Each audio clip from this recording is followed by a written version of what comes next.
Así que para entrar en materia vamos a abrir nuestras Biblias en el capítulo 33 de Génesis. Vamos a continuar con nuestra serie El Dios de la Historia y Bendición. Y ya hemos pasado más de la mitad del libro, son 50 capítulos en Génesis. Vamos por el 33, despacio, pero firmes. Así que vamos a leer el capítulo completo. Dice así la palabra del Señor. Cuando Jacob alzó los ojos, vio que Esaú venía y 400 hombres con él. Entonces dividió a los niños entre Lea y Raquel y las dos siervas. Puso a las siervas con sus hijos delante, a Lea con sus hijos después, y a Raquel con José en último lugar.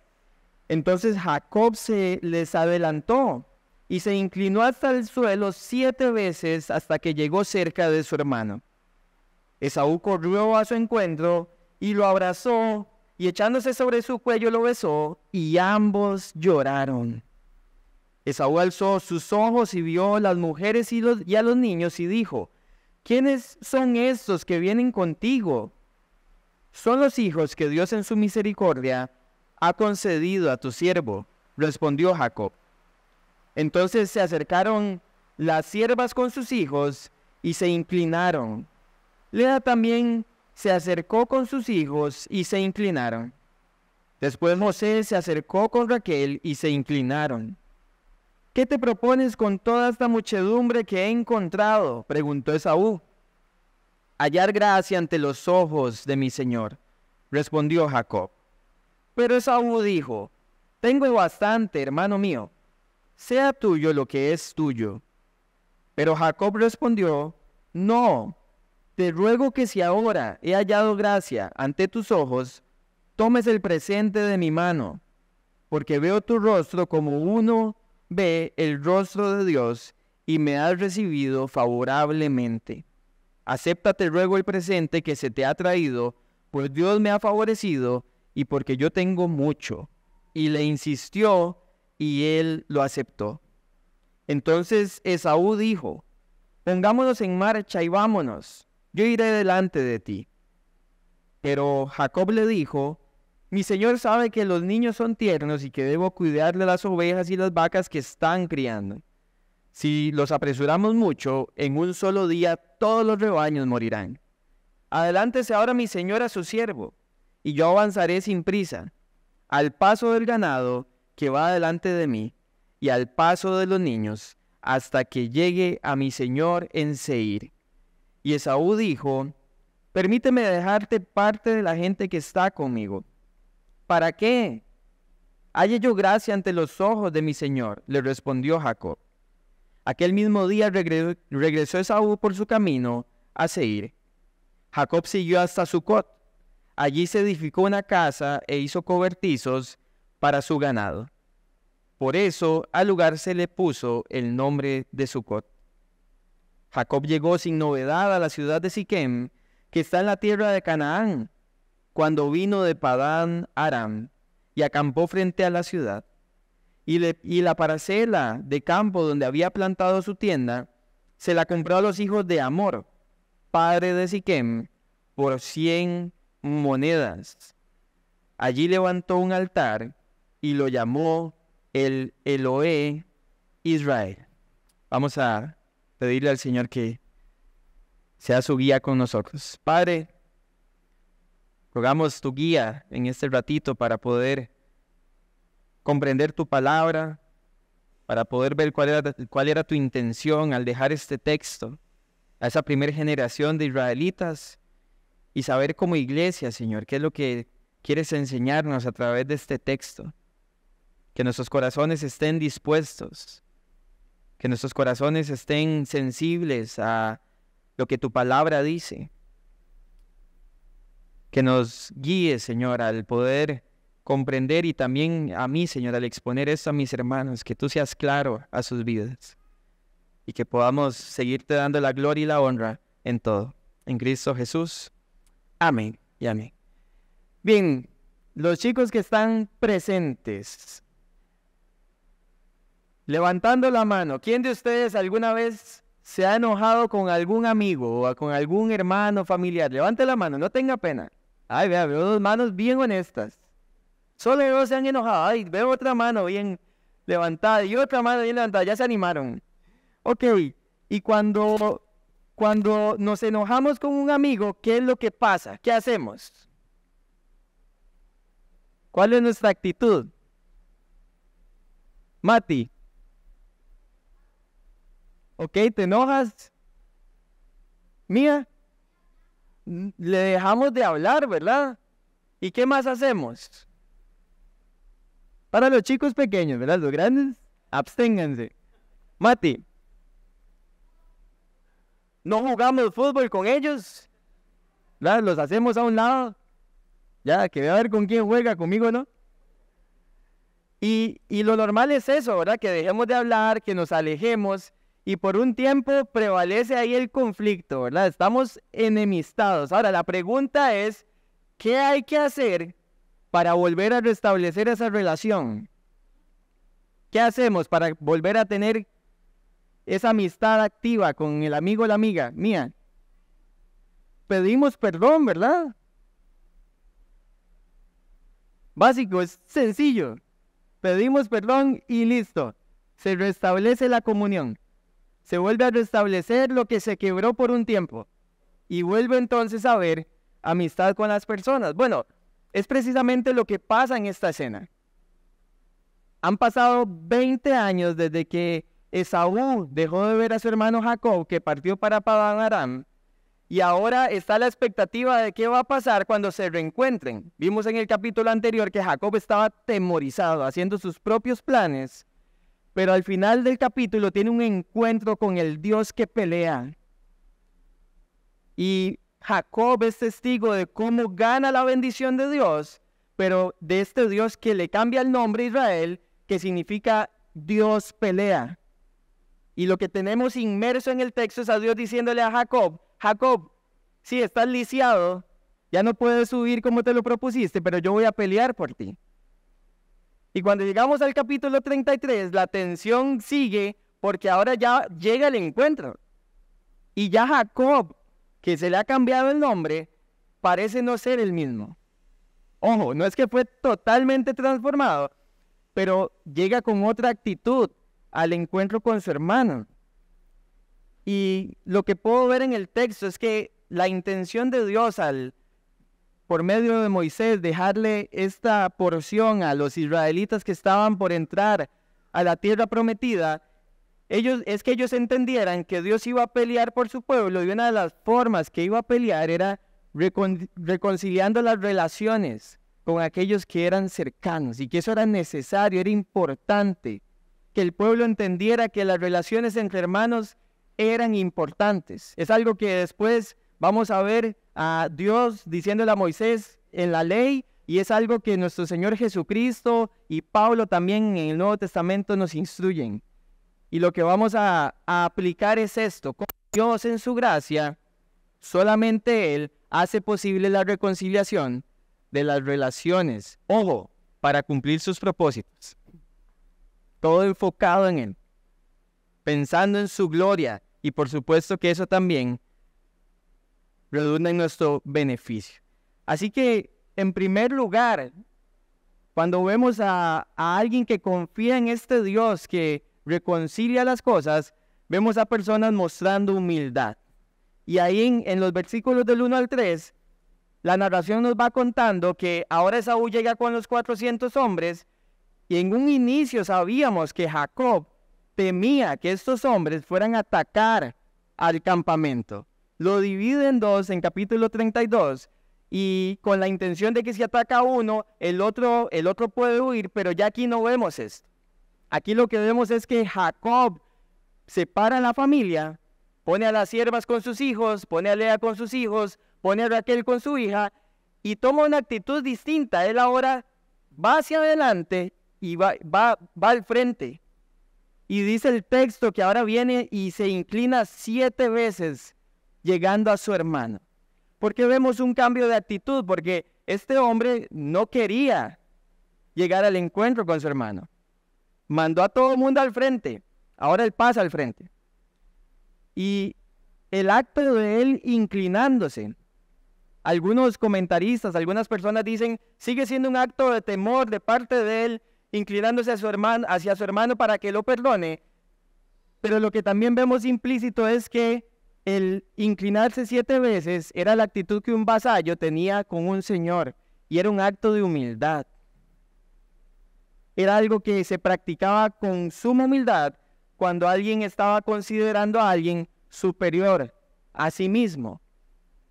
Y este hombre ya viene siendo transformado, acaba de pasar la pelea con este divino varón, y este hombre ahora parece que ya no va atemorizado, parece que va confiado, se pone al frente, y encima su actitud es una actitud de alguien que no se está creyendo superior, alguien que ya no está confiando en su propio plan, sino alguien que está mostrando humildad, una humildad que es esperada.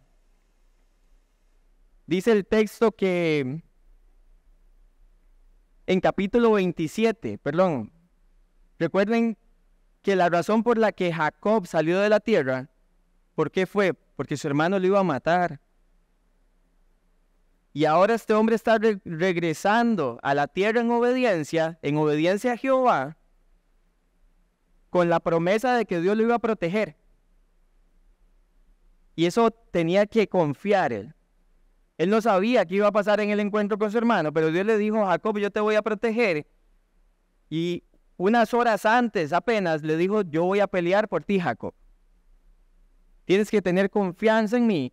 Y este hombre ahora parece que tiene una humildad correcta. Hay personas que creen que dividió la familia porque si atacaba, que matara primero a los menos amados. Yo no creo que eso sea lo que veo en el texto. Otra de las cosas que pasaba en la época es que se organizaban las delegaciones de una forma que se pudieran presentar en el orden de importancia al príncipe o a la persona que estaba enfrente. Y cuando nos enfrentamos a un género y tal vez un género de narrativa que ni siquiera es propia, es hebrea, tenemos que aprender a ver esos detalles en el texto y no simplemente lo que pareciera evidente a simple vista para nosotros.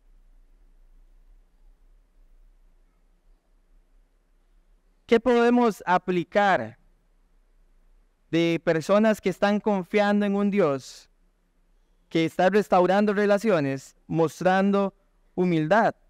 Bueno, lo que podemos realmente aprender, hermanos, es que Jacob no esperaba, y yo creo que ninguno de nosotros, si está leyendo por primera vez la historia, espera que la actitud de Esaú sea tirarse en el cuello de su hermano, besarlo, que todavía eso es común, pero llorar juntos. Eso es lo que cambia todo. Si hubiera dicho que lo abrazó, que se le echó en el cuello, que lo besó, eso era lo común en la época. Pero dice que ambos lloraron. Y yo creo que ninguno de nosotros esperaba ver tal quebranto. Sí esperábamos el quebranto en Jacob, que se encontró con Dios. Pero no esperábamos ver esa actitud en Esaú, que ni siquiera sabíamos qué había pasado en 20 años con él. Y lo que estamos viendo es que Dios había preparado el corazón de Esaú, y no solamente Jacob está mostrando humildad, Esaú también lo está haciendo. Y parece que el rencor que un día sintió se ha transformado más bien en un corazón deseoso de venir al encuentro con su hermano, de volverse a encontrar con su hermano, mostrando también una humildad clara que vemos en el texto. Lo cierto es que si no hubiera sido la actitud de Esaú, Dios igual esperaba que Jacob mostrara humildad. Porque la humildad es una característica de las personas que confían en Dios. La humildad es una característica de personas que han tenido un encuentro verdadero con su Señor. No es algo que desconocemos y lo vamos a ver en un momento en varios textos del Nuevo Testamento. Independientemente de cómo las personas reaccionen, hermanos, nosotros tenemos que mostrar humildad. Practicar humildad es un acto de confianza, es un acto de fe en nuestro Señor, que nos pide seguir el ejemplo de nuestro Señor Jesucristo, que según Mateo 11 dice que Él fue manso y humilde de corazón. Y el mismo Jesús en Mateo 11 nos dice, aprendan de mí, Yo soy manso, soy gentil, soy humilde de corazón. Y no solamente era la enseñanza de Jesús de que no tuviéramos una actitud arrogante, que no fuéramos orgullosos, sino que también es lo que nos enseña el apóstol Pablo en Filipenses capítulo 3, en Filipenses capítulo 2. Si quieren me acompañan en sus Biblias. Filipenses capítulo 2.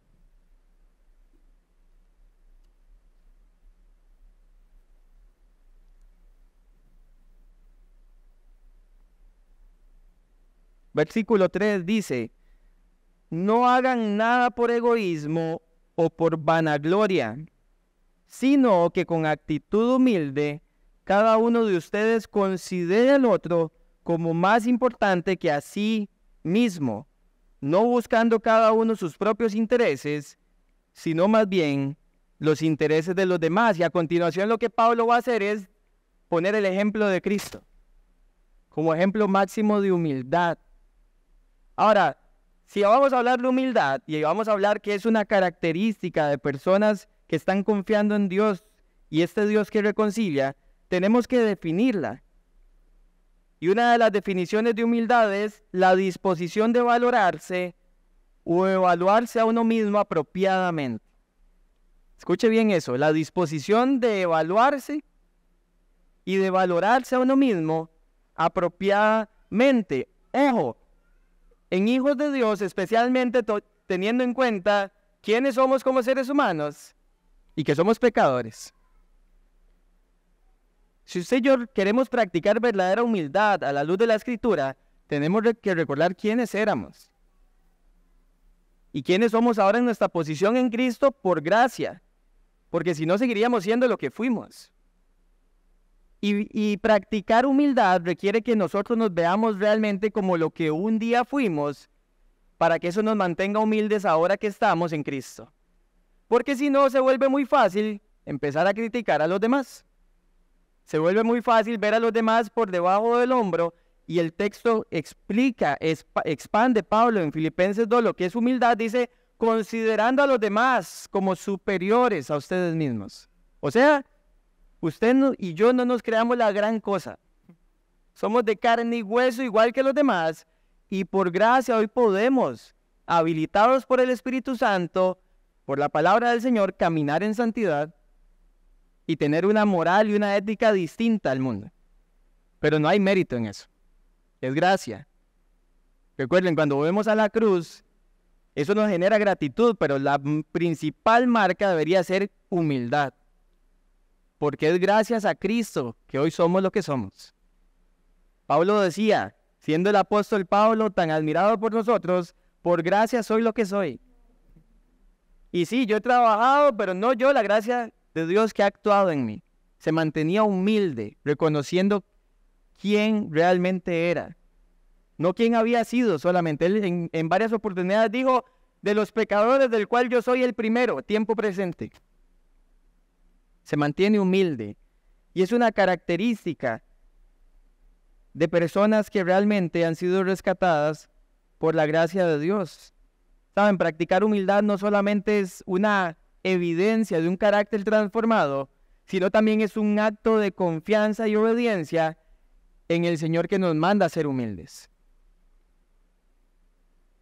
La humildad es un requisito para usted y para mí, es fruto del Espíritu. Y si nosotros tenemos el Espíritu Santo morando en nosotros, debería ser evidente que hay humildad en nosotros, y eso se refleja en el trato con los demás. Lo vemos en el encuentro de Jacob con Esaú, pero la pregunta para nosotros es cómo lo estamos viendo en medio de las relaciones que el Señor nos ha permitido formar y aquellas que hoy tal vez están rotas, hermanos. Porque es muy probable que usted y yo tengamos algunas relaciones que por un tiempo han estado distanciadas y quizás no hemos tenido la humildad para empezar a reflexionar cómo podemos acercarnos y ser parte de la solución del conflicto. A veces el concepto que hay en la sociedad de que la vida es una jungla y que solo los más fuertes pueden vencer en ella, lo adoptamos como cierto. Pero para usted y para mí la vida no es una jungla, usted no tiene que ser el más fuerte. Su vida y la mía debería caracterizarse por ser la más humilde, porque fue el ejemplo del Señor. la más mansa, la que responde con más gentileza al conflicto, la que responde con confianza en el Señor, que nos pide que hagamos estas cosas, aunque los resultados no sean los que estamos esperando cuando estamos lidiando con personas, cuando estamos teniendo conflicto con otras personas. Y es lo que podemos ver un poco acerca de lo que nos muestra la actitud de Jacob y también lo que estamos viendo a la luz del Nuevo Testamento como instrucción para nosotros. Y definitivamente esto tiene implicaciones directas en la forma en que nos proyectamos a los demás.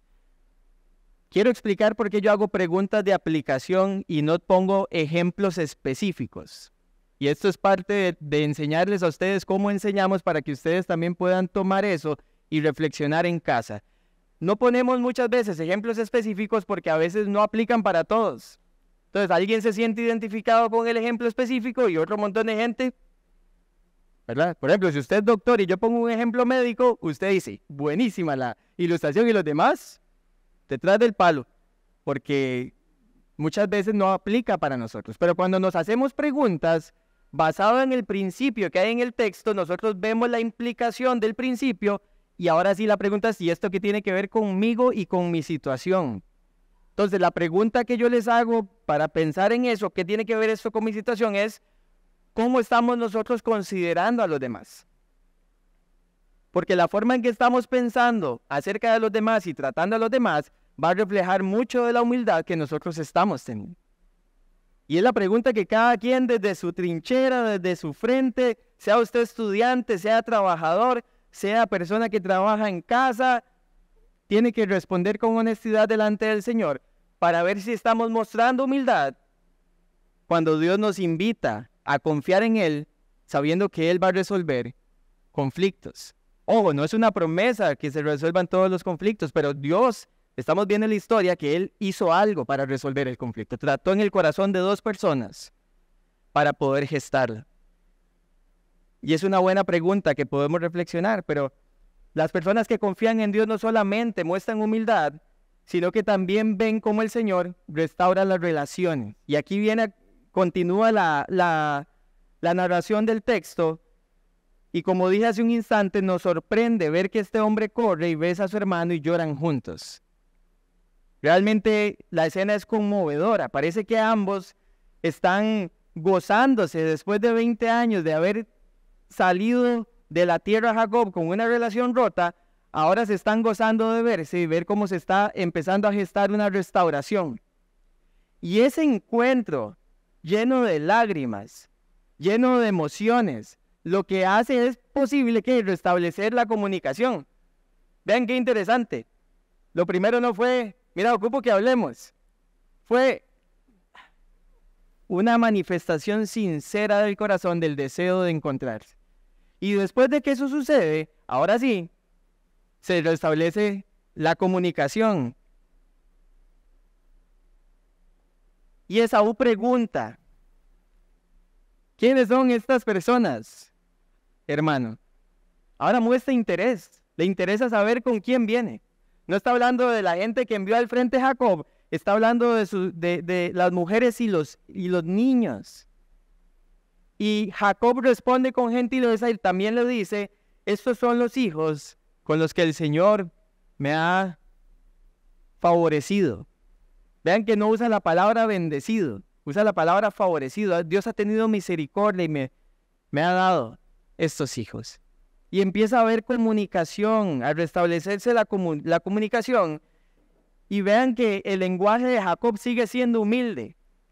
Los hijos con los que Dios ha favorecido a su siervo. En el capítulo anterior vimos que esto podía utilizarlo él por temor. Ahora va a ser siempre una incógnita para nosotros, porque el texto no nos dice si en serio estaba teniendo temor al reconocerse como siervo, porque lo hace muchas veces, o si en serio estaba mostrando humildad todas las veces. Pero el punto central del texto no es ese, no es si estaba atemorizado o no, el punto es que se está dando una reconciliación y Dios está gestando la reconciliación. Versículo 8 le pregunta a Esaú, ¿qué te propones con esta muchedumbre? Recuerden que le envió regalos delante. Y sabemos por capítulo 32 que el deseo de Jacob inicial era apaciguar la ira de su hermano y ver si hallaba gracia. Pero ya aquí él no está interesado en apaciguar su ira. Ya vio lo que el Señor hizo en el corazón de su hermano. Él está interesado en simplemente encontrar favor en su hermano. Y sigue mostrando humildad Jacob. Siendo el engañador, uno hubiera esperado que dijera: de ya mi hermano me perdonó, todo esto es mío, me llevo las vacas, me llevo las ovejas, no hay nada que arreglar aquí. No, este hombre, Dios le había dicho en capítulo 28 que por medio de él iba a bendecir. Bendición espiritual por medio de su simiente, pero también Dios está dándole bendición física y este hombre está bendiciendo ahora a su hermano, quiere bendecirlo. Y es parte de lo que vemos cuando Dios restaura relaciones, personas que están dispuestas a dar. Y no estamos hablando de solamente bienes materiales. Estamos hablando, están dispuestas a considerarse a sí mismas como inferiores con tal de resolver el conflicto para gloria de Dios. Personas que están dando más de lo que muchas veces parecen estar recibiendo. Llama la atención que Saúl le dice: no, hermano, yo tengo bastante. Lo tuyo es tuyo, Jacob. Y podríamos pensar que eso pudo humillar por un momento a Jacob, que sabía que su intención inicial era otra. No era la que ahora está teniendo. Y podía humillar su intención inicial al recordar que lo que quería era comprar perdón. Y ahora no. Y vean el argumento que utiliza Jacob en versículo 10.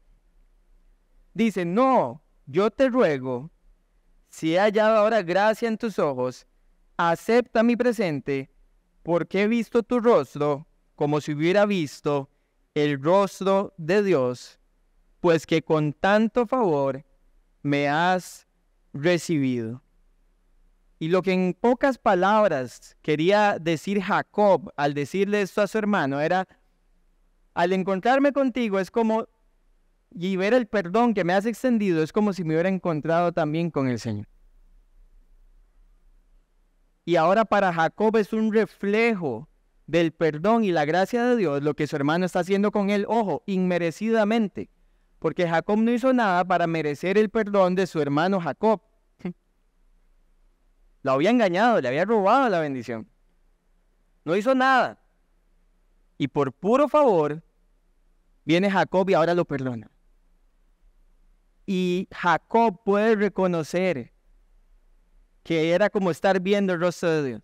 No porque Esaú era Dios, sino por la actitud de Esaú, de mostrar favor inmerecido a esta persona que lo había engañado en el pasado. Y vemos la intención de Jacob de bendecir porque le insiste: acepta mi presente, acepta mi presente. Si ustedes ven en versículo 11, le vuelve a insistir y parece que hay un ruego porque acepte la bendición física que había enviado adelante. Ya el hermano le dijo que tenía mucho, ¿por qué insistir? Y si tiene, tiene. No, pero él quiere bendecirlo. Ha hallado gracia y quiere bendecirlo. Y quiere demostrárselo de la manera que lo había propuesto inicialmente, con la actitud incorrecta. Y la insistencia lo que llevó a Esaú fue aceptar. Y en medio de todos esos detalles que estamos resaltando del texto, vemos a Dios reconciliando.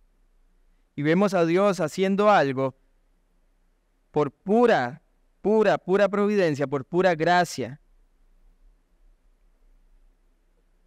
No debería sorprendernos ver la actitud de Esaú.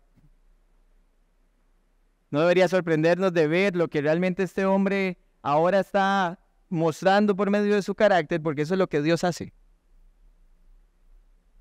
Es lo que Dios hace: restaurar, reconciliar a las personas. Creo que era un testimonio para aquella generación y tenía que ser un eco para esta generación también, cuando escuchara el resto de mandatos que Dios iba a dar por medio de Moisés. Recuerden que es Moisés el que está escribiendo. Y quiero que vaya conmigo a Levítico capítulo 19, porque en esencia, lo que vemos en este capítulo y en los versículos que vamos a leer, es a Dios perpetuando esto de mantener relaciones sanas, de no tener odio entre hermanos del mismo pueblo, de no tener literalmente engaño para no generar contienda. Levítico 19, vean versículo 11. No hurtarán, ni engañarán, ni se mentirán unos a otros. ¿Qué fue lo que hizo Jacob? Engañar, mentir. Y ahora vemos a Dios en su ley diciendo, no hagan esto. Le está hablando al pueblo. Si usted se adelanta unos versículos, versículo 17. No odiarás a tu compatriota en tu corazón. Ciertamente podrás reprender a tu prójimo, pero no incurrirás en pecado a causa de él. No te vengarás, ni guardarás rencor a los hijos de tu pueblo, sino que amarás a tu prójimo como a ti mismo, yo el Señor. Y vemos a Dios dando órdenes explícitas al pueblo de no engañar, de no mentir, de no odiar, de no tomar venganza y de ¿qué? De amar al prójimo como a sí mismo. Algo que Jesús va a decirnos también en el Nuevo Testamento. Ahora, está implícito que si usted no tiene que odiar al hermano y hay un conflicto, está implícito que hay que resolverlo. Está implícito en el texto que tiene que haber reconciliación entre el pueblo, porque es un mandato de Dios. Era parte de las ordenanzas para el pueblo. Y llama la atención cuando Dios dice, por medio de Moisés, amarás a tu prójimo como a ti mismo. Y quiero detenerme un momento ahí porque creo que es de los pasajes más mal interpretados en nuestro contexto actual, donde la psicología moderna lo que nos ha dicho es que la gente tiene que tener una autoestima, que usted se tiene que amar a usted mismo. Pero aquí el texto no está diciendo que usted se tiene que amar mucho a usted mismo para después amar a los demás. El texto lo que está dando por sentado es que ya usted y yo nos amamos tanto que con ese mismo amor con que nos tratamos deberíamos estar amando a los demás. Porque nos amamos excesivamente, hermanos. Usted dirá, no, vieras que la verdad es que yo siento que a mí me falta amor propio. Ya se está amando a usted mismo, está pensando en usted mismo y en lo que usted es y no es. Se está considerando a usted mismo. Una persona que solo piensa en sí misma, lo que tiene, lo que no tiene, lo que le falta, lo que le sobra, es una persona que se ama demasiado, se considera demasiado. Y una persona que no es capaz de ver el valor que ahora tiene en Dios, en Cristo, y pasa entonces toda su vida buscando satisfacción propia, no en Dios. Autoestima. El texto no está hablando de eso. El texto lo que está diciendo es, usted ya se ama demasiado, empiece a amar a los demás como usted se ve a usted mismo. Empiece a considerar a los demás como usted se considera tanto a usted mismo.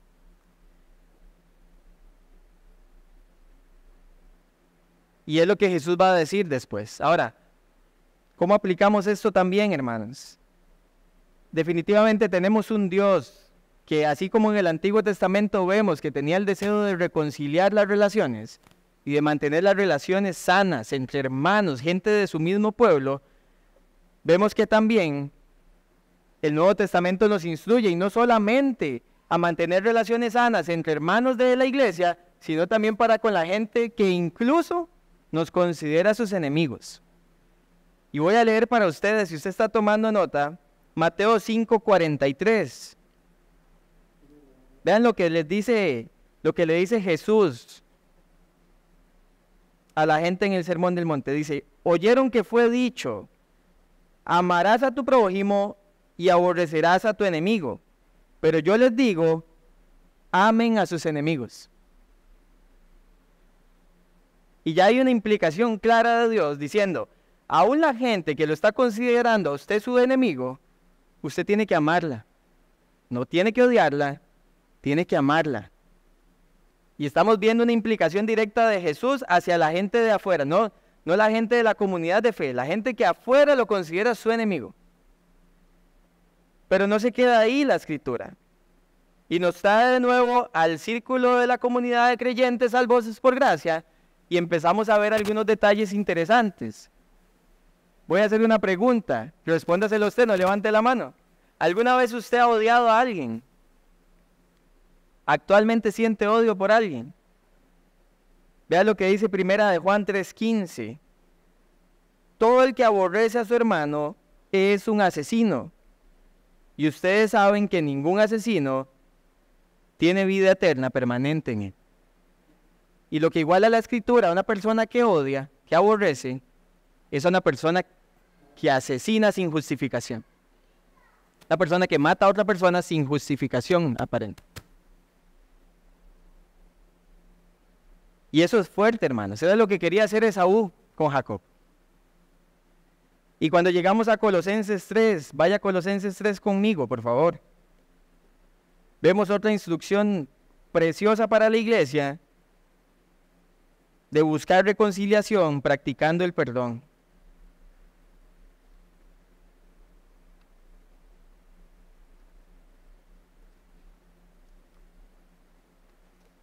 Colosenses capítulo 3. Y vamos a ver, vean por ejemplo versículo 9.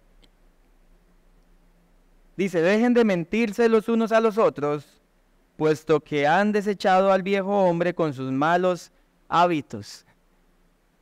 Y Pablo lo que va a hacer es dar una lista de cosas que usted ahora tiene que desechar. Usted tiene que quitarse estas viejas vestiduras y le va a decir que se ponga unas nuevas. Pero vea qué claro y qué explícito que es. No se mientan unos a otros. Cuando llegamos al versículo 12, dice, entonces ustedes como escogidos de Dios, santos y amados, revístanse de tierna compasión, bondad, humildad, mansedumbre y paciencia. Voy a hacer una pausa ahí. Vea que Pablo, antes de decir lo que va a decir, es claro diciendo revístanse. Incluso menciona humildad. Y son cosas que el creyente tiene que empezar a practicar en su vida, ojo, para poder practicar la segunda parte que vamos a leer. Si usted y yo no tenemos esas cosas, si no nos estamos revistiendo, no espere soportar a la gente y no espere perdonar a la gente. Porque eso es como mecánico. Usted empieza a confiar en Dios y a revestirse con el habilitamiento que Él le ha dado y entonces usted empieza a practicar esto también. No es mágico. Hay algo activo que tenemos que hacer y tenemos que hacerlo para la gloria de Dios. Y Dios nos está mandando. Vea que en vístanse es un mandato. No es una alternativa, no es una opción, es un mandato. Vístase de estas cosas. Y dice versículo 13, perdón, ya me perdí, perdón, versículo 14. Ay, es que se me pasó la página. Qué lindo. Ahora sí. Versículo 13, soportándose unos a otros y perdonándose unos a otros si alguien tiene queja contra otro. Y vea la razón, como Cristo los perdonó, así también háganlo ustedes. Usted se viste de lo que Dios le está diciendo, eso es obedecer el mandato, y ahora usted tiene la capacidad de soportarse con su hermano, tiene la capacidad de perdonar a su hermano, y si no fue suficiente la orden de vestirse, el Evangelio nos cae con todo su peso encima, y dice Pablo, de la manera que Cristo los perdonó, así mismo perdónense en ustedes. Y eso es clave, hermanos, porque la base sobre la cual usted y yo fuimos perdonados, es que fuimos perdonados sin absolutamente nada que nosotros hiciéramos para merecerlo. Dios quiere reconciliar relaciones, pero nosotros tenemos que empezar a vivir el Evangelio que da de gracia, que no perdona porque la otra persona está haciendo algo activamente, no perdona porque tiene que perdonar, fue lo que su Señor hizo por sí mismo. Y eso se llama vivir el Evangelio. Ojo, yo no le estoy diciendo que si hay acciones penales para una persona que hizo un daño, usted tiene que quitarle las acciones penales. Lo que le estoy diciendo es que tiene que perdonarlo a pesar de que esta persona sea juzgado. por la ley, porque para eso está la ley. Y el Nuevo Testamento es tan claro en la razón por la cual nosotros nos reconciliamos con otros y buscamos reconciliación con otros, porque es la misma base sobre la cual fuimos reconciliados. No es el tema, estamos hablando de relaciones, pero usted y yo tenemos el ministerio de la reconciliación. Y eso tiene implicaciones relacionales y tiene implicaciones también para con el Señor al compartir el Evangelio. 2 Corintios 5, después lo puede leer en casa. Dice que el Señor nos ha dado el ministerio de la reconciliación y que tenemos que llamar a otros a decirles, reconcíliense con Dios. No solamente es una reconciliación con nuestro prójimo, es una reconciliación que debemos extender como la que recibimos nosotros de parte de nuestro Señor. ¿Qué aprendemos de estos pasajes, hermanos? Si Dios nos ha habilitado para ser humildes y nos ha habilitado para reconciliar relaciones otorgando perdón, tenemos que practicarlo. Tenemos que practicarlo. Y todo sobre la base de lo que Él hizo por nosotros, perdonándonos inmerecidamente, sin razón aparente, como Él lo hizo por nosotros. La pregunta es cómo estamos dando pasos activos hacia la reconciliación con otros. Y mi invitación amorosa para usted y la invitación amorosa que el Señor me hace a mí también esta mañana es: empecemos a revestirnos de las cosas necesarias para poder practicar perdón, hermano. Llegue a su casa, agarre el Colosenses 3:12 y empiece a ver cómo está con esa nueva vestidura que el Señor nos ha dado en Cristo, que es posible gracias a su Espíritu. No se quede para mañana a ver si lo evalúa, no, empiece hoy, hermano. Porque si nosotros no empezamos a ver la urgencia de perdonar a otros, no hemos entendido el Evangelio. Porque eso es la base del Evangelio. Si yo no estoy dispuesto a perdonar, yo ni siquiera entiendo, entonces, ¿por qué fui perdonado? Usted lo puede explicar y yo lo puedo explicar, pero si no lo estamos viviendo, definitivamente hay una incoherencia en lo que estamos practicando. Saben, yo sé que esto es fuerte, pero es una muestra de orgullo no otorgar perdón a otros. A veces decimos, yo jamás haría lo que a mí me hicieron y por eso me cuesta perdonar.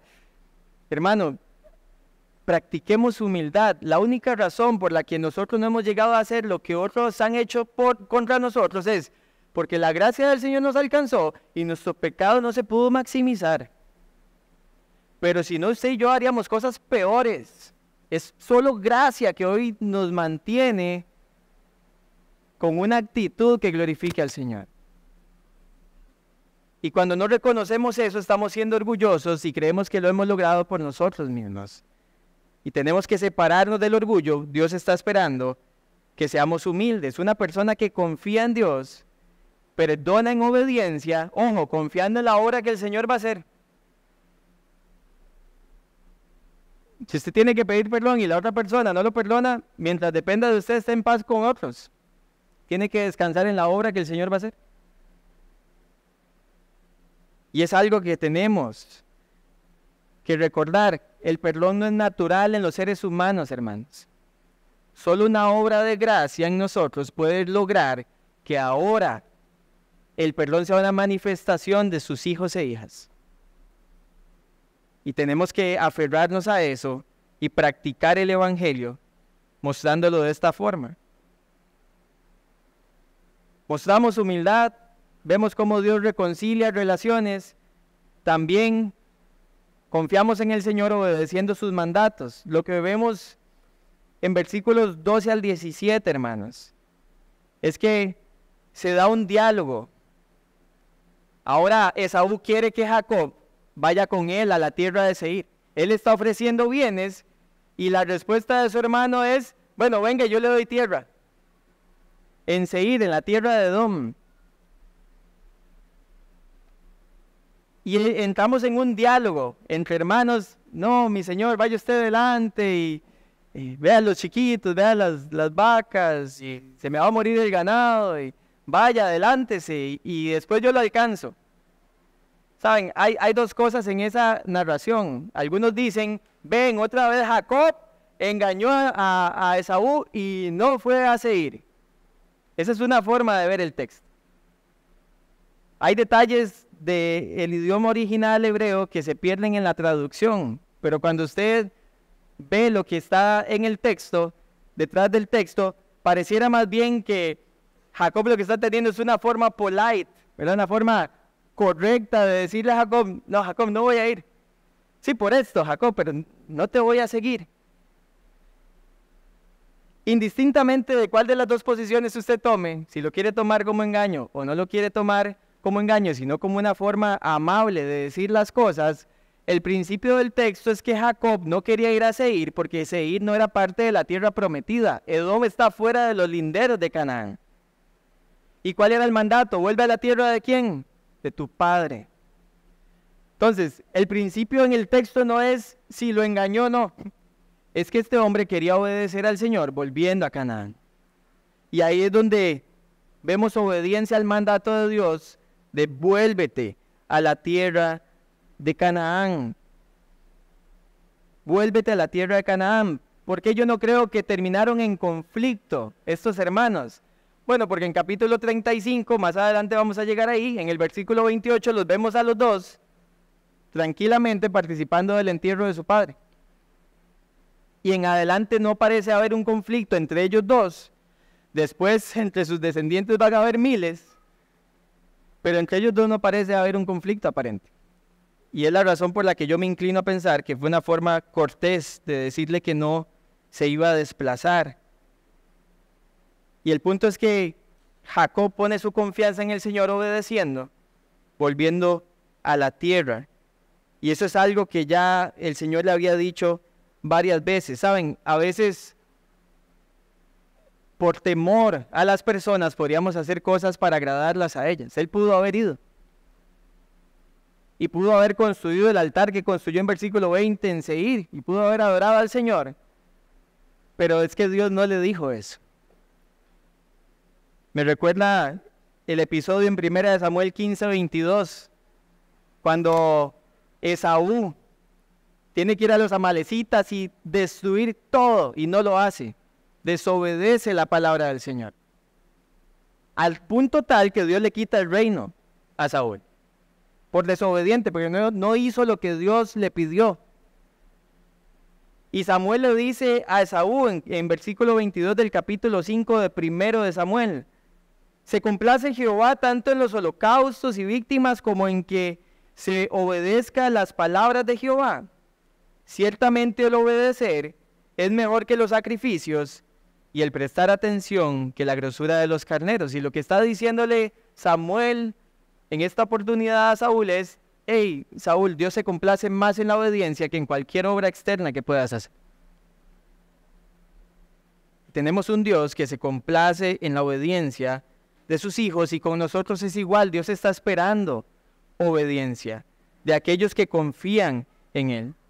Saben, la obediencia es quizás una de las marcas más importantes de aquellos que ponen su fe en Jesucristo. Cuando nosotros vamos al Nuevo Testamento y vemos, por ejemplo, en Marcos, ante la pregunta que le hacen a Jesús, Marcos 12, le preguntan: Señor, ¿cuál es el mandamiento más importante? Amarás al Señor tu Dios con todo tu corazón, con toda tu alma, con todas tus fuerzas, con toda tu mente. Y el segundo semejante a este: amarás a tu prójimo como a ti mismo. De estos dos dependen toda la ley y los profetas. Y la persona que le preguntó a Jesús le dice: bien has respondido, Jesús.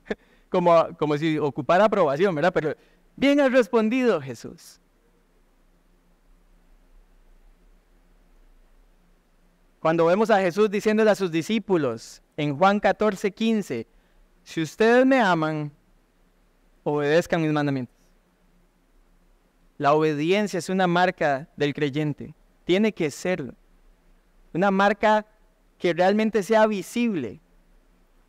Saben, podemos venir aquí los domingos, ir los martes al Zoom a orar, ir los jueves al Zoom al estudio bíblico, podemos tener comunión fuera de este espacio, lo que usted quiera, y nada de eso sirve si usted y yo no empezamos activamente a obedecer lo que Dios en su palabra nos está mandando. Y en esta oportunidad confiando en que Él va a reconciliar las relaciones que están rotas y que tenemos algo que hacer en esto que el Señor nos ha dado.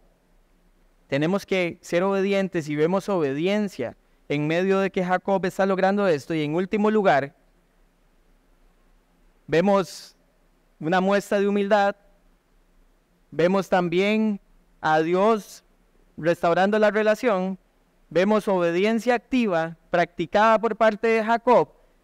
Y vemos también adoración de parte de Jacob a Dios, porque Él es Dios. Y en nuestro caso, Él es nuestro Dios. Vean que en versículo 18, dice el texto, después Jacob llegó, esto es en Reina Valera, llegó sano y salvo a la ciudad de Siquem, que está en la tierra de Canaán. ¿Cumplió Dios su promesa? Sí.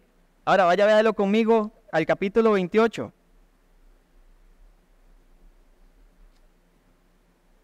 Del libro de Génesis. Devuélvase unas páginas. Y en capítulo 28, versículo 15, vea lo que Dios le dijo a Jacob. Ahora bien, yo estoy contigo. Te guardaré por donde quiera que vayas y te haré volver a esta tierra. No te dejaré hasta que haya hecho lo que te he prometido. Pero si eso fuera poco, vean versículo 21, porque recuerden que este hombre hizo un voto. De si el Señor cumplía su promesa, este hombre iba a hacer algo. Entonces, versículo 20, ahí mismo en capítulo 28. Entonces Jacob hizo un voto diciendo, si Dios está conmigo y me guarda en este camino en que voy, y me da alimento para comer y ropa para vestir, y vuelvo sano y salvo, lo mismo que acabamos de ver en capítulo 33, a casa de mi padre, entonces el Señor será mi Dios. Y dice el texto claramente que Jacob llegó sano y salvo. Tal como él también lo vio con su Señor. Lo anticipó y lo pidió. Llega sano y salvo. Y entonces este hombre, al ver lo que Dios ha hecho y al recordar lo que Dios, también lo que él había prometido a Dios, este hombre ahora viene y hace una serie de acciones. Se establece en la tierra de Siquem, que por lo que vemos en el texto podría ser el nombre del lugar, pero parece más el nombre de una persona, el hijo de Siquem. Más bien, este hombre Siquem es un hombre. Capítulo 34 hay una escena devastadora que lo vamos a estudiar. Este hombre Siquem hace algo contra Dina, la hija de Jacob. Y lo que vemos es que les compra un pedazo de tierra, lo mismo que había hecho su abuelo Abraham, comprar un pedazo de tierra de la tierra prometida. Y tal vez esos son detalles que resaltamos para seguir la secuencia de lo que está pasando, pero lo que realmente nos importa es llegar al versículo 20, porque ahora este hombre hace un altar. Jacob hace un altar en Siquem, en la tierra que compra. Y ahora este hombre ya no va a invocar al Dios de su abuelo Abraham, al Dios de su padre Isaac. Ahora este hombre va a invocar ¿a quién? A su Dios. Ahora es su Dios. Y dice que hace un altar y que le llama